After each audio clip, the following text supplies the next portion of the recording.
राजकारणात येण्याची तरुणांना स्वतःहून इच्छा होत नाही, कारण तरुणांचा आणि एक प्रकारे समाजाचाच राजकारणाप्रती असणारा दृष्टिकोन हा दूषित झाला आहे।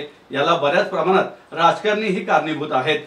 राजकारणाविषयी असणारी नकारात्मकता दूर करण्यासाठी तरुणांनी प्रथमतः राजकीय दृष्ट्या साक्षर झाले पाहिजेत। राजकीय दृष्ट्या सजग आणि साक्षर असणारे तरुणच खऱ्या अर्थाने समाजामध्ये सकारात्मक बदल घडवू शकतात, असं मत आमदार हेमंत पाटील यांनी व्यक्त केलंय। जाधवर ग्रुप ऑफ इन्स्टिट्यूट तर्फे आयोजित करण्यात आलेल्या 8व्या युवा संसद कार्यक्रमाच्या समारोप प्रसंगी प्रमुख पाहुणे म्हणून हेमंत पाटील बोलत होते।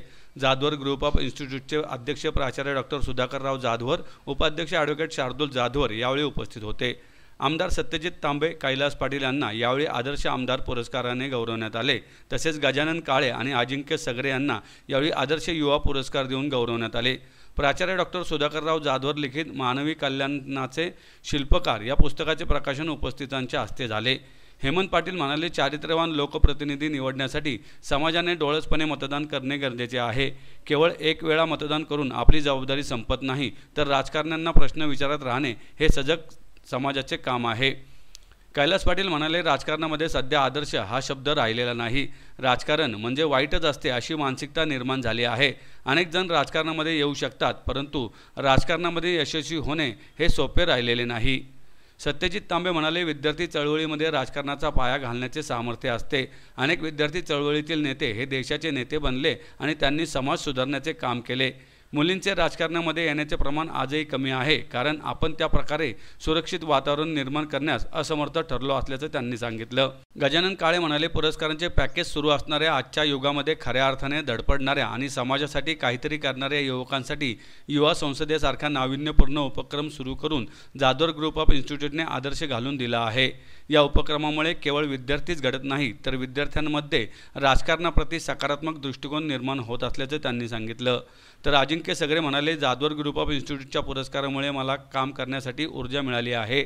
तरुणांनी राजकारणामध्ये येणे गरजेचे आहे। तत्पूर्वी शैक्षणिक आणि आर्थिकदृष्ट्या आपण सक्षम असलं पाहिजेत, असं त्यांनी सांगितलं। ॲडव्होकेट शार्दूल जाधवर यांनी प्रास्ताविक केलं, तर प्राचार्य डॉक्टर सुधाकरराव जाधवर यांनी आभार मानले। मी जवळपास 7 निवडणुका लढवल्या आणि कुठलीच निवडणूक सोडली नाही।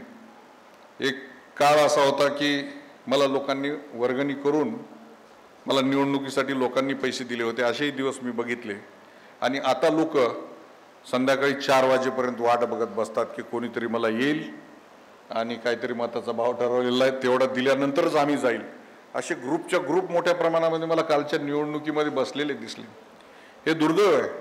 हे जे वर्तुळ आहे, हे वर्तुळ लोकांपासून सुरू होतं आणि लोकांपासून संपतं।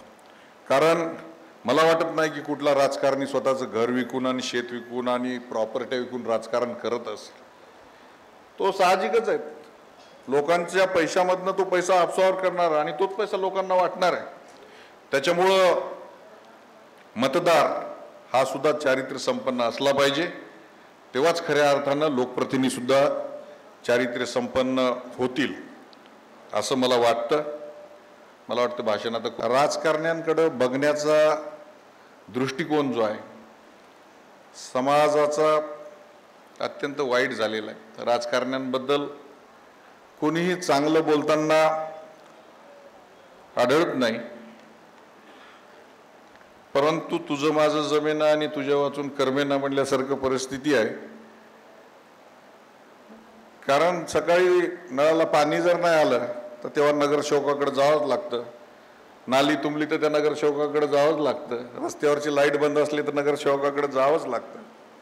तेव्हा ही जी व्यवस्था आहे, प्रशासन, राजकारण, समाज व्यवस्था, ही समाज व्यवस्था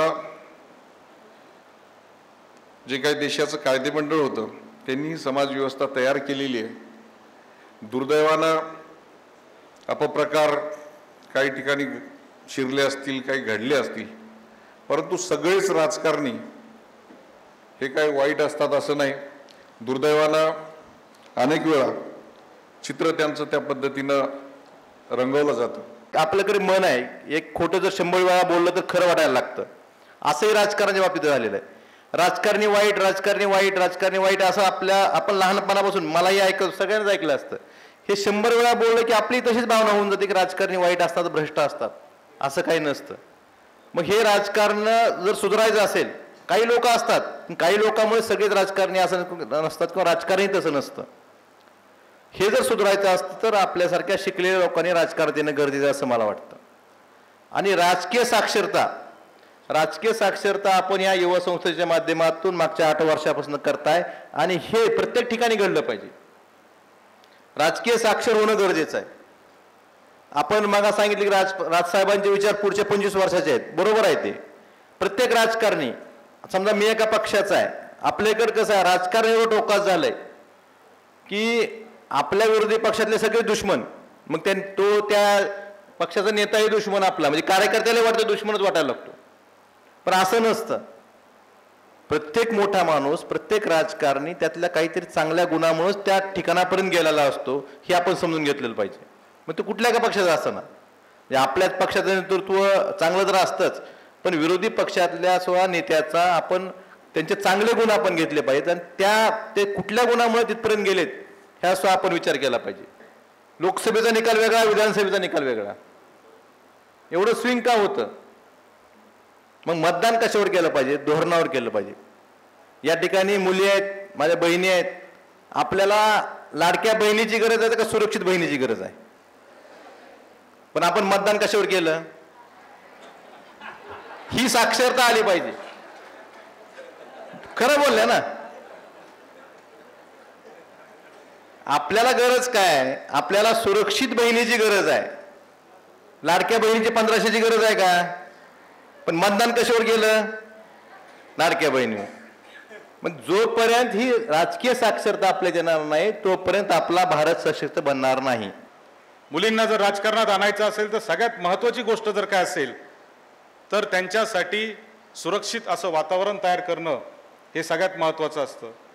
की कोणाच्या नेतृत्वाखाली तुम्ही काम करताय, कोणाच्या अध्यक्षतेखाली काम करताय, तुमच्या घरच्यांना, तुमच्या आईवडिलांना, तुमच्या पालकांना चिंता वाटली नाही पाहिजे असं वातावरण निर्माण करणं हे माझ्यासाठी सगळ्यात मोठं चॅलेंज होतं आणि ते मी केलं. आणि म्हणूनच माझ्याबरोबर मुली ज्या आहेत त्या अर्ध्या रात्रीसुद्धा आंदोलनांमध्ये भाग घेत होत्या आणि अर्ध्या रात्रीसुद्धा त्या माझ्याबरोबर काम करत होत्या. त्यांच्या पालकांना निश्चित खात्री होती की सत्यजित बरोबर आमची मुलगी जेव्हा जाते तेव्हा ती सुरक्षित आहे, तिच्या सुरक्षितेची काळजी मी घेणार आहे.